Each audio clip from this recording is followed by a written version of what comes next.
நமது மெய்ப்பரும் நமது மீட்பரும் நமது ஆண்டவருமாகிய இயேசு கிறிஸ்துவில் பிரியமான உறவுகளே, நாள்தோறும் வத்திக்கான் வானொலியின் நிகழ்ச்சிகளை அருள் ஒளி இணையதளம் வழியாக உங்களுக்கு நாங்கள் ஒளிபரப்புகின்றோம். உங்களுக்காக தொகுத்து வழங்குபவர் உங்கள் அன்பு சகோதரன் பேசாலை.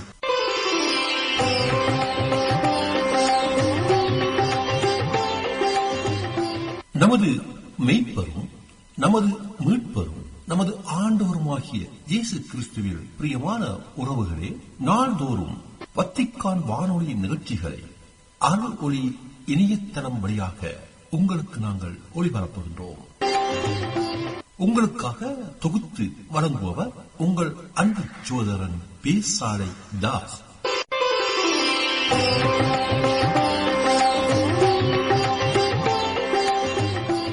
லௌதேத்தூர் இயேசுஸ் கிறிஸ்துஸ். இயேசு கிறிஸ்துவுக்கு புகழ். தமிழ் கூறும் நல்லுலகில் வாழும் அனைத்து அன்புள்ளங்களுக்கும் வத்திக்கான் வானொலியின் வணக்கம். இறைவன் உங்கள் உள்ளத்தையும் இல்லத்தையும் தன் அன்பாலும் அருளாலும் அமைதியாலும் இன்றும் என்றும் நிரப்புவாராக.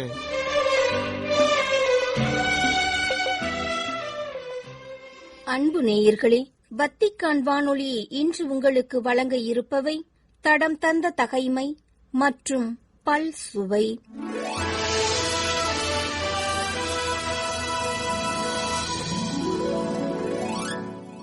தடம் தந்த தகைமை, லேவியருக்கு கொடுக்கப்பட்ட பணிகள்.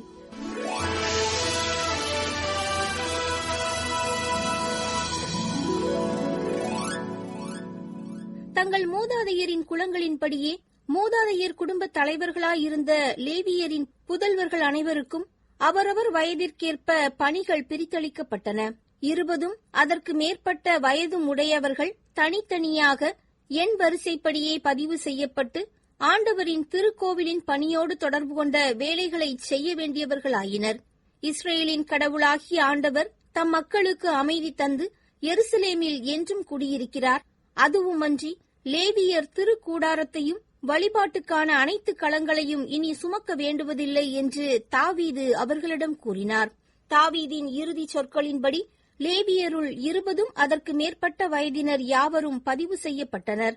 அவர்கள் ஆண்டவரின் இல்லப்பணியில் ஆரோனின் புதல்வரின் கீழ் வேலை செய்யவும், முற்றங்களையும் உள் அறைகளையும் புனித களங்கள் அனைத்தையும் தூய்மைப்படுத்தவும், கோவிலில் எவ்வகை பணியையும் செய்யவும் வேண்டும். திருமுன்னிலை அப்பங்கள், உணவு பலிக்கான மிருதுவான மாவு, புளிப்பற்ற அப்பம், சட்டிகளில் சுட்ட பொரித்த அடைகள் ஆகியவற்றை தயாரித்து அவற்றின் எடையையும் அளவையும் கணக்கிடுதல் வேண்டும். ஒவ்வொரு காலையிலும் மாலையிலும் ஆண்டவருக்கு நன்றி கூறவும் அவரை போற்றவும் வேண்டும். அத்தோடு ஓய்வு நாட்களிலும் அமாவாசை நாட்களிலும் மற்றைய விழாக்களிலும் ஆண்டவருக்கு எரிபலி செலுத்தும் போது எண்ணிக்கைப்படியும் பிரிவுகளின்படியும் ஆண்டவர் முன் எப்போதும் நிற்க வேண்டும். ஆண்டவர் தங்கும் சந்திப்பு கூடாரத்தையும் திருத்தலத்தையும் கண்காணிக்கவும் ஆரோனின் வழிமரபில் வந்த அவர்கள் சகோதரரான குருக்களுக்கு ஆண்டவரின் இல்லப்பணியில் உதவி செய்ய வேண்டும் என்றும் கட்டளையிட்டார் தாவீது.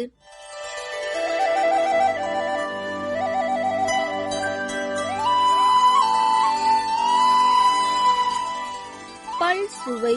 இவ்வார புனிதர்கள்: தூய கார்மேல் அன்னை,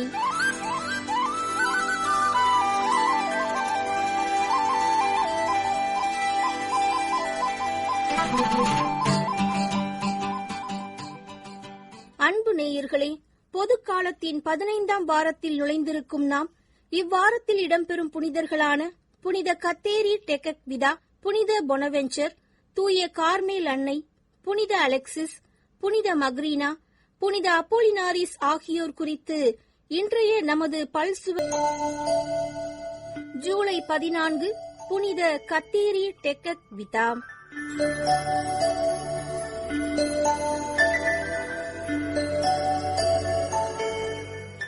கேத்தரின் என்னும் இயற்பெயர் கொண்ட புனித கத்தேரி டெக்கக்விதா நியூயார்க் மாநிலம் அமைந்துள்ள இடத்தில் பிறந்தவர். சிறுவயதில் பெரியம்மையால் தாக்கப்பட்டு பிழைத்த இவர் இளமையிலேயே தன் பெற்றோரை இழந்தார். தனது 19ஆம் வயதில் கத்தோலிக்கத்துக்கு மனம் மாறி திருமுழுக்கு பெற்று அதன் பின் தனது வாழ்நாளை இன்றைய கனடா நாட்டின் இயேசு சபை மறைப்பணி தலமான மொன்றியல் நகருக்கு தெற்கே உள்ள கனாவாக்கே கிராமத்தில் கழித்தார்.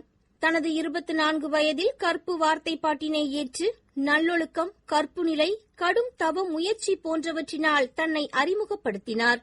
இவர் கத்தோலிக்க மதத்துக்கு மனம் மாறியதால் தனது சொந்த குடும்பத்தாலும் இனத்தாராலும் ஒதுக்கப்பட்டார்.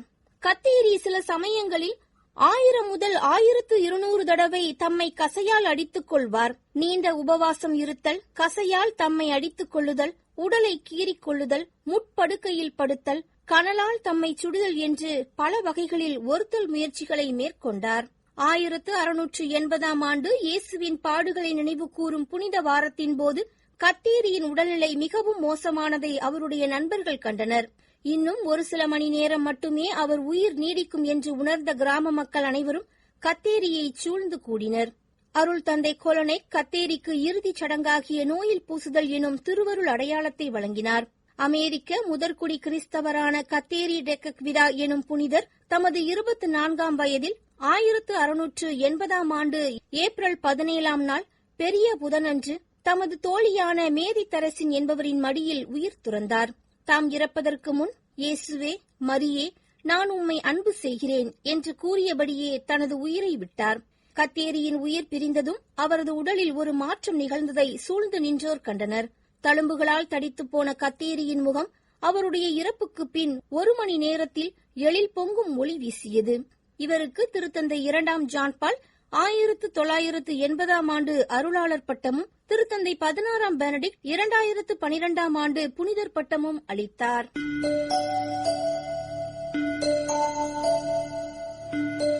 ஜூலை 15 புனித பொனவென்ச்சர்.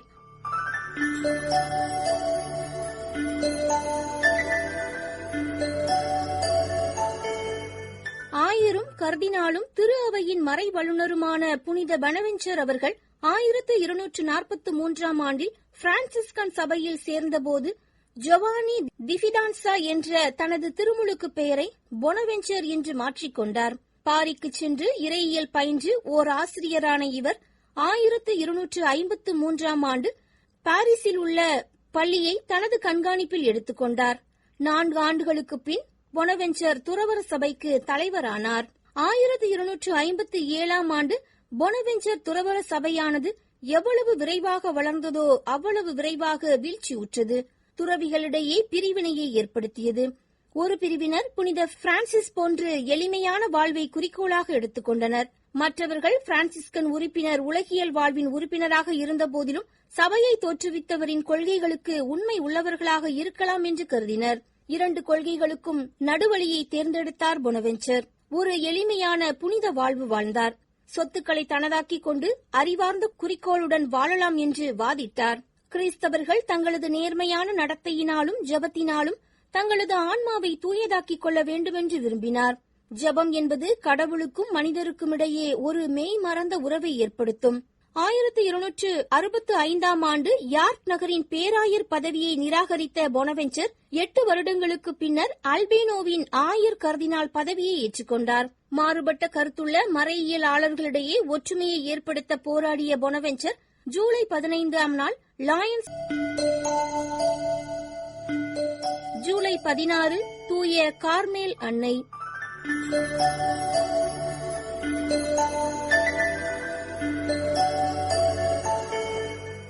பாலஸ்தீன நாட்டின் மேற்கு பகுதியில் உள்ள மத்திய தரைக்கடலுக்கு அருகே உள்ள மலைதான் கார்மேல் மலை. இறைவாக்கினர் எலியா இஸ்ரேலை ஆண்ட மன்னர் ஆகாபிடம், உன்னிடம் பாகால் தெய்வத்தின் பொய்வாக்கினர்கள் 450 பேர் இருக்கிறார்களே, அவர்களை எல்லாம் வரவழை. பாகாலின் சார்பாக அவர்கள் எல்லோரும் நிற்கட்டும். என் கடவுளின் சார்பாக நான் மட்டும் நிற்கிறேன். ஒரு காளையை வெட்டி பலிபீடத்தில் வைப்போம். நெருப்பு வைக்கக்கூடாது. யாருடைய பலியை வானத்து நெருப்பு இறங்கி வந்து எடுத்துக் கொள்கிறதோ அதுதான் உண்மையான கடவுள், சம்மதமா என சவால் விட்டார் இந்த கார்மேல் மலையில். கடவுளே, இதோ உமது பலிப்பொருள், நீரே உண்மையான கடவுள் என்பதை இம்மக்களுக்கு காட்டும் என்று வேண்டிய இறைவாக்கினர் எலியாவின் வேண்டுதல்களுக்கு செவிசாய்த்து கடவுள் வானத்திலிருந்து நெருப்பு வழியாக இறங்கி வந்து பலிபீடத்தில் உள்ள காளைகளையும் விறகுகளையும் எரித்து ஏற்றுக்கொண்டார். இதை கண்ட மக்கள் அனைவரும் ஆண்டவரே கடவுள், ஆண்டவரே கடவுள் என்று கத்திக்கொண்டு தரையில் விழுந்து வணங்கினார்கள்.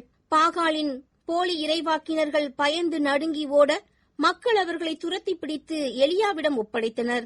எலியா இறைவாக்கினர் போலி இறைவாக்கினர்களை வெற்றி கொண்ட கார்மேல் மலையில் அவருடைய சீடர்கள் தொடர்ந்து வாழ்ந்தார்கள்.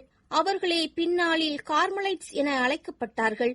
இவர்கள் 1245 ஆண்டு அங்கு ஏற்பட்ட முகமதியர்களின் படையெடுப்புக்கு பின் இங்கிலாந்துக்கு மாறிப்போனார்கள். முகமதியர்களின் படையெடுப்புக்கு பின்னால் இங்கிலாந்தில் குடிபெயர்ந்த கார்மேல் சபை துறவிகளின் தலைவராக பொறுப்பேற்றவர் சைமன் ஸ்டோக்.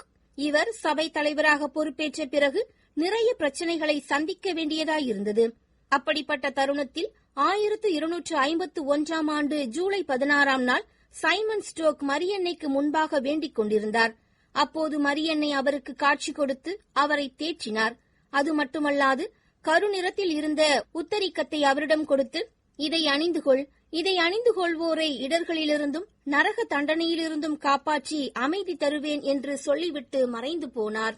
அதன் பிறகு சைமன் ஸ்டோக் என்ற அந்த கார்மேல் சபை துறவி உத்தரியம் அணிந்து கொள்கிற வழக்கத்தை சபை துறவிகளிடத்தில் கொண்டு வந்தார்.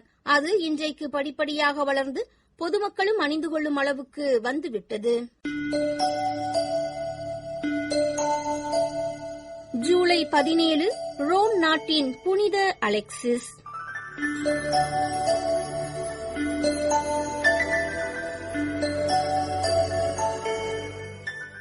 அலெக்சிஸ் என்பவர் அலேசியோ என்று அழைக்கப்பட்டவர். ரோமை நகரில் உள்ள உயர் குடும்ப பெற்றோருக்கு ஒரே மகன்.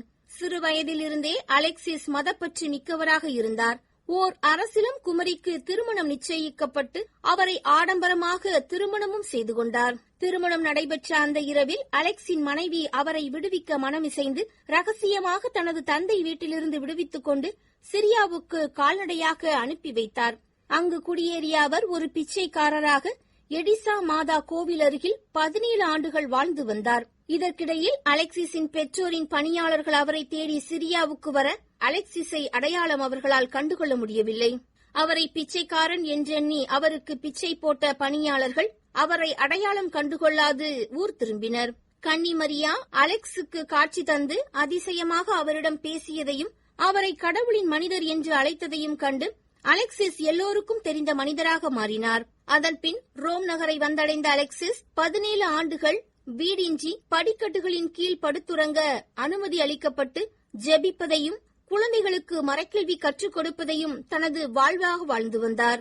இறப்பு தன்னை நெருங்குவதை உணர்ந்த அலெக்சிஸ் தனது வாழ்க்கை குறிப்பை ஒரு கதையாக கடிதத்தில் எழுதினார். 404 ஆண்டு திருத்தந்தை நிகழ்த்திய திருப்பலியில் ஒரு அசரீரி குரல் கேட்க, கடவுளின் மனிதரை தேடுங்கள், அவர் ரோமுக்காக வேண்டுவார், கடவுள் அவருக்கு செவி சாய்ப்பார், அவர் வெள்ளிக்கிழமையன்று இறப்பார் என்ற அசரீரி குரல் கேட்டது. அவ்வாறமே அலெக்சிஸ் படிக்கட்டின் கீழ் தனது கையில்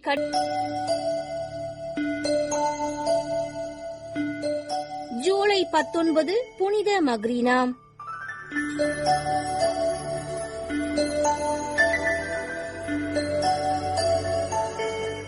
கசாரியா நாட்டில் 330 ஆண்டளவில் புகழ்பெற்ற குடும்பத்தில் 10 பிள்ளைகளில் மூத்தவராக பிறந்தவர் மக்ரீனா. இவரது தாயார் எமிலியா.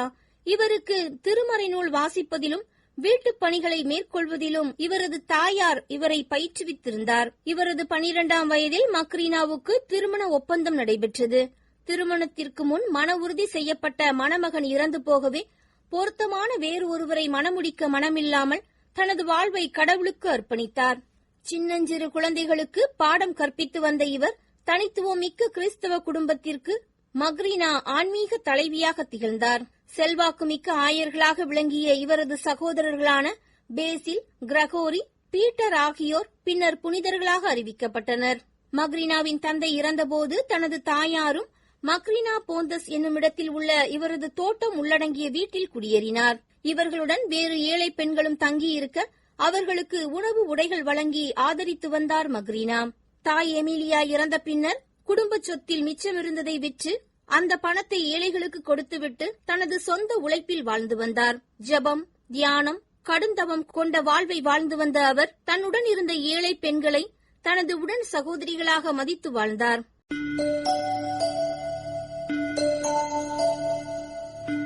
ஜூலை 20 புனித அப்போலினாரிஸ்.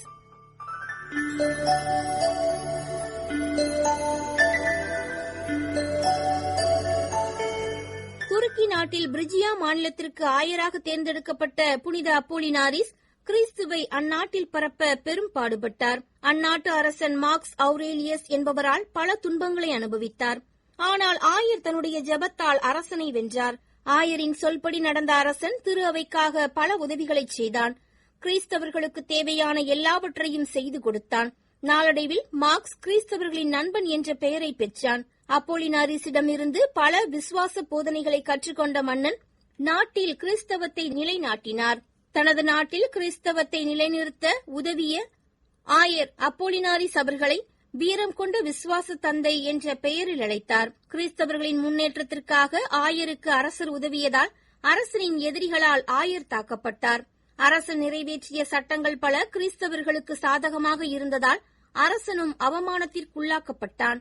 இந்நிலையில் எழுந்த போராட்டங்களில் ஆயர் அப்போலினாரிஸ் எதிரிகளால் கொடூரமாக தாக்கப்பட்டு கொல்லப்பட்டார். துருக்கி நாட்டில் 2ஆம் நூற்றாண்டில் இருந்த ஆயர்களில் சிறந்தவர் என்ற பெயரும் பெற்ற என்ற தலைப்பில் இன்றைய பல் சுவையினை உங்களுக்கு வழங்கியது வத்திக்கான் வானொலி. உங்களது ஆர்வமுள்ள செவிமடுத்தலுக்கு நன்றி, வணக்கம். இதுவரையும் நீங்கள் செவியுற்றது வத்திக்கான் வானொலியின் இன்றைய நிகழ்ச்சிகள்.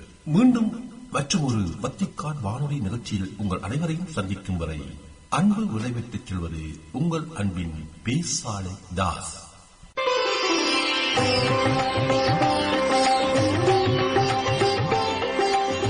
இதுவரையும் நீங்கள் செவியுற்றது வத்திக்கான் வானொலியின் இன்றைய நிகழ்ச்சிகள். மீண்டும் மற்றொரு வத்திக்கான் வானொலி நிகழ்ச்சியில் உங்கள் அனைவரையும் சந்திக்கும் வரை அன்பு விடைபெற்றுச் செல்வது உங்கள் அன்பின் பேசாலை தாஸ்.